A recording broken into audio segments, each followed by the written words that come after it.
Kidney racket కేసులో నిందితుల custody కోరుతూ రంగారెడ్డి జిల్లా కోర్టులో సరూర్ నగర్ పోలీసులు పిటిషన్ దాఖలు చేశారు. ఇద్దరు నిందితులను వారం రోజుల కస్టడీ కోరుతూ పిటిషన్లో కోరారు.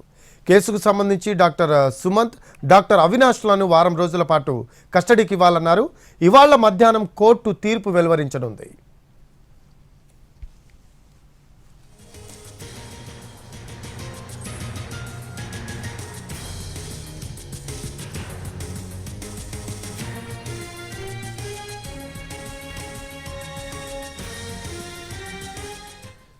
మరో అప్డేట్స్ తెలుసుకుందాం. మా కరెస్పాండెంట్ రాధాకృష్ణ ఉన్నారు లైవ్లో అందుబాటులో. రాధాకృష్ణ, కిడ్నీ రాకెట్ కేసులో నిందితుల కస్టడీ కోరుతూ రంగారెడ్డి జిల్లా కోర్టులో సరూర్ నగర్ పోలీసులు పిటిషన్ దాఖలు చేసినట్టు మనకి సమాచారం అందుతుంది. దీనికి సంబంధించి లేటెస్ట్ అప్డేట్స్ ఏంటి?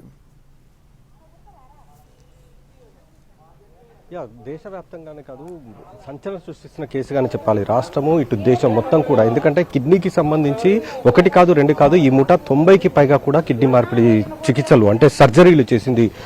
దానికి సంబంధించి ప్రస్తుతం సరూర్ పోలీసులు మరింత లోతుగా దర్యాప్తు జరిపేందుకు ఈ కేసులో అరెస్ట్ అయిన 13 మందిలో ఇద్దరిని కస్టడీ కోరుతూ పిటిషన్ దాఖలు చేయడం జరిగింది. ఇందులో ఇప్పుడు మనం చూస్తున్న అలకానంద హాస్పిటల్కి సంబంధించిన మేనేజింగ్ డైరెక్టర్ డాక్టర్ సుమంత్ ఒకరు, అలాగే జనని ఆసుపత్రిని గతంలో నిర్వహించి ఆ తర్వాత ఇతను డాక్టర్ సుమంత్ తో కలిసి సర్జరీలు చేస్తున్న డాక్టర్ అవినాష్, వీళ్ళిద్దరిని కస్టడీ కోరుతూ సరూర్ పోలీసులు రంగారెడ్డి జిల్లా కోర్టులో పిటిషన్ దాఖలు చేశారు. దీనిపైన ఇవాళ మధ్యాహ్నం తీర్పు రాబోతుంది. దాదాపు వారం రోజుల పాటు కస్టడీ కోరారు కాబట్టి దాదాపు 5 రోజుల పాటు కస్టడీ ఇచ్చే అవకాశం ఉందనేది మనకు తెలుస్తుంది. అది కూడా మధ్యాహ్నం తర్వాత ఆర్డర్ రాబోతుంది. మరొక వైపు ఈ కేసుకు సంబంధించిన దాంట్లో డాక్టర్ సోహెబ్, ఇతను జమ్మూ కాశ్మీర్ కు సంబంధించిన అతను మాత్రం ఇంకా పరారీలో ఉన్నాడు. అతను ఇప్పటి వరకు కూడా చిక్కలేదు. అతను పోలీసులకు చిక్కాల్సి ఉంది. ఎందుకంటే ఈ ముఠాకు సంబంధించిన దాంట్లో వైజాగ్ లింకులు ఇప్పుడు బయటపడడం జరిగింది. ఎవరైతే ఈ కేసులో అరెస్ట్ అయిన రాజశేఖర్ పెరుమాల్ ఉన్నారో, తమిళనాడు సంబంధించిన డాక్టరు, అలాగే పవన్ అనే మధ్యవర్తి, వీళ్ళిద్దరు కూడా వైజాగ్ లో 2023 మే నెలలో జరిగిన కిడ్నీ రాకెట్ సంబంధించిన దందాలో వీళ్ళిద్దరు అరెస్ట్ అయ్యారు, జైలుకు వెళ్లారు.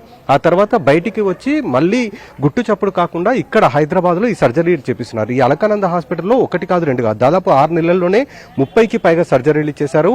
అలాగే 2022 నుండి 2024 వరకు డాక్టర్ అవినాష్ జనని హాస్పిటల్ నిర్వహిస్తున్న సమయంలో అక్కడ 60కి పైగా కూడా కిడ్నీ మార్పిడి శస్త్రచికిత్సలు చేయడం జరిగింది. ఈ సర్జరీల వెనక అసలు ఎవరు మెయిన్ ప్రధానంగా ఉన్నది అన్న దానికి సంబంధించి ఆరా తీస్తున్నారు. అందుకోసమే వీళ్ళని కస్టడీ కోరుతూ పిటిషన్ కూడా దాఖలు చేయడం జరిగింది. ఇందులో ఇప్పటి వరకు మెయిన్ గా ఈ ఆసుపత్రిలో రైడ్ చేసినప్పుడు, జనవరి 21వ తేదీ నాడు రైడ్ చేసినప్పుడు ఎలాంటి రిజిస్టర్స్ దొరకలేదు. అసలు ఎవరు కిడ్నీ మార్పిడి చేయించుకున్నారన్న వాళ్ళ వివరాలు కూడా పూర్తి స్థాయిలో లేవు. కేవలం పేర్లు మాత్రమే ఉన్నాయి తప్ప మిగతా వివరాలు ఎవరివి లేవు. అలాగే డాక్టర్స్ ఎవరైతే ఉన్నారో ఆ సర్జరీ చేసిన డాక్టర్లకు సంబంధించిన వివరాలు కూడా లేవు. ఒక ఫ్లోర్ లో మాత్రమే కిడ్నీకి సంబంధించిన సర్జరీలు చేస్తుంటారు. చాలా గుట్టు చప్పుడు కాకుండా ఈ ఆసుపత్రిలో పనిచేస్తున్న సిబ్బంది కూడా తెలియకుండా చేశారు. కాబట్టి ఈ ఇద్దరిని కూడా కస్టడీ కోరారు. ఇవాళ మధ్యాహ్నం తర్వాత ఆర్డర్ కనుక వస్తే రేపు వీళ్ళిద్దరిని కూడా కస్టడీలోకి తీసుకుని ఈ కిడ్నీ మార్పిడికి సంబంధించి ఎంతమందికి ఇంకా వీళ్ళు కిడ్నీ మార్పిడిలు చేశారు, ఏ విధంగా వీళ్ళు కిడ్నీ దాతలు కావచ్చు, కిడ్నీ గ్రహీతలు కావచ్చు, వీళ్ళని ఏ విధంగా ట్రాప్ చేస్తున్నారు, ఏ విధంగా డబ్బుల చెల్లింపులు కొనసాగుతున్నాయన్న దానికి సంబంధించి వివరాలు రాబట్టే అవకాశం అయితే ఉంది. రఫీ